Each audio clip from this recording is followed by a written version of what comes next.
Hello welcome दोस्तों, स्वागत करता हूँ फिर से आप सबको आपके अपने इस चैनल में। तो जिस वीडियो को हम डिटेल्स में डिस्कस करेंगे बिटकॉइन के बारे में, साथ में हम यहाँ पर डिटेल्स में बात करेंगे कुछ जैसे ऑल्ट कॉइन्स के बारे में। एंड फर्स्ट ऑफ ऑल यहाँ पर हम बात कर लेते हैं SKL कॉइन के बारे में। तो इसके ऊपर वैसे बहुत सारे लोगों का रिक्वेस्ट है कि एक्जैक्टली SKL कॉइन के ऊपर डिस्कस करो।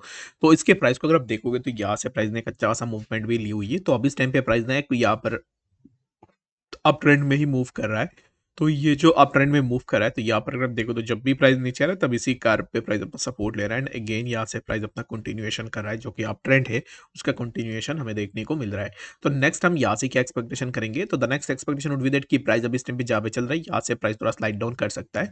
But before going for the short position मैं आपको यहाँ पर कुछ डिस्क्लेमर देना चाहूंगा। फर्स्ट ऑफ ऑल यहाँ पर देखोगे तो इसके अंदर पोजीशन लेना बहुत ही ज़्यादा मुश्किल है। Reason being risk and reward ratio बहुत ही ज़्यादा है।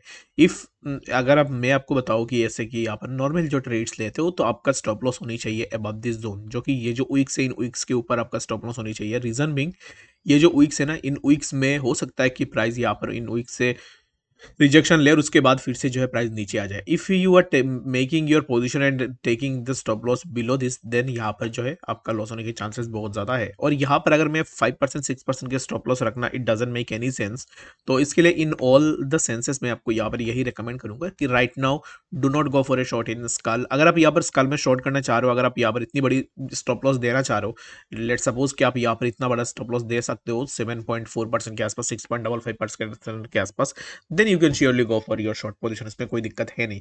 तो मैं अभी इस टाइम पे इसको शॉर्ट इसलिए नहीं करूंगा, रीजन बिंग मेरा short risk and reward ratio इसके अंदर मैच नहीं हो रहा है। तो where there is no matching in risk and reward, then मैं यहाँ पर उस ट्रेड को स्किप करना ही बेहतर समझता हूँ। तो इसके लिए मैं यहाँ पर अभी इस टाइम पे स्केल के अंदर कोई भी अपना पोजीशन नहीं बनाऊंगा, ठीक है। तो बहुत सारे लोगों का ये क्वारी था कि एक्जैक्टली स्केल के ऊपर बताओ, तो स्केल के ऊपर मैंने आपको बता दिया है। एंड कल रात को बहुत सारे लोगों ने स्केल को शॉर्ट भी किया है। तो यहाँ पर अगर एक चीज़ मुझे बताओ कि एक्जैक्टली किसी भी कॉइन के ऊपर यहाँ पर एक रेड कैंडल देखने के बाद ही क्यों आपको शॉर्ट करने का लगता है। यहाँ से अगर प्राइस ने थोड़ा करेक्शन लिया और प्राइस, इट्स ऑब्वियस कि अब इस टाइम पे प्राइस करेक्शन लेगा ही, क्योंकि ऑलरेडी प्राइस के अंदर हमने देखा है कि बहुत सारे करेक्शन प्राइस ने ली हुई है। तो ऑलरेडी प्राइस के अंदर बहुत ज्यादा मूवमेंट हुआ है, तो price should have to take a correction, जो कि करेक्शन हमें देखने को मिला। आफ्टर दैट प्राइस ने एक अच्छा सा मूवमेंट भी ली हुई है।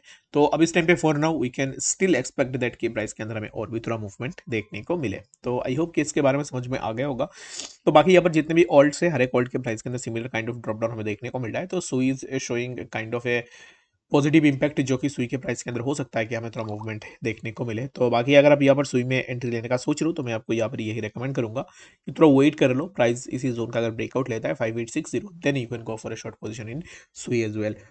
तो बात करें यहाँ पर 1000 पेप के बारे में, तो पेप की अगर प्राइस को देखो तो पेप के अंदर हमें लगातार एक ड्रॉप डाउन देखने को मिल रहा है। तो किसी ने मुझे बोला था कि पेप के ऊपर डिस्कस करो, तो पेप अब इस टाइम पे पेप के अंदर कुछ खास यहाँ पर पोटेंशियल है नहीं। और यहाँ पर अगर आप ऐसे सोच रहे हो कि पेप बहुत अच्छा खासा मूवमेंट लेगा, तो right now I am not expecting any kind of movement in pep, जो कि मुझे ऐसा लगता है कि प्राइस एक साइडवेज में रहेगा। और 2 to 3% का मूवमेंट जो है अप एंड डाउन आपको देखने को मिलेंगे। तो इससे ज़्यादा जो है कोई भी मूवमेंट आप यहाँ से एक्सपेक्ट नहीं कर सकते हो।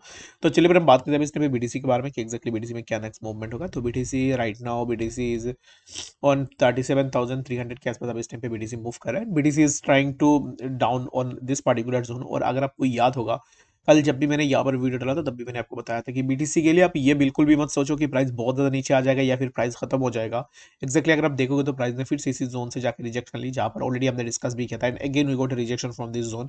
एंड यहाँ से रिजेक्शन होने के बाद अभी इस टाइम पे ना थोड़ा चांसेस है कि प्राइस थोड़ा करेक्शन ले ले अराउंड 37,256 के आसपास। लेटर यहाँ से हमें प्राइस के अंदर एक ब्रेकआउट भी जरूर से देखने को मिलेगा। तो for now I am not expecting any kind of drop down in BTC, जो कि मैं अभी इस टाइम पे बीटीसी को लेकर बुलिश हूँ। और मुझे लगता है कि प्राइस अभी इस टाइम पे जहाँ पे चल रहा है, यहाँ पर करेक्शन लेने के बाद बीटीसी के प्राइस के अंदर हमें एक अच्छा सा ब्रेकआउट देखने को मिलेगा। तो आई होप कि आपको यहाँ वीडियो के अंदर डिटेल्स में बात समझ में आ गई होगी। कोई बड़ा कन्फ्यूजन होगा कमेंट सेक्शन में जरूर से बताना। मिलते हैं नेक्स्ट अपडेट्स के साथ, तब तक के लिए गुड बाय।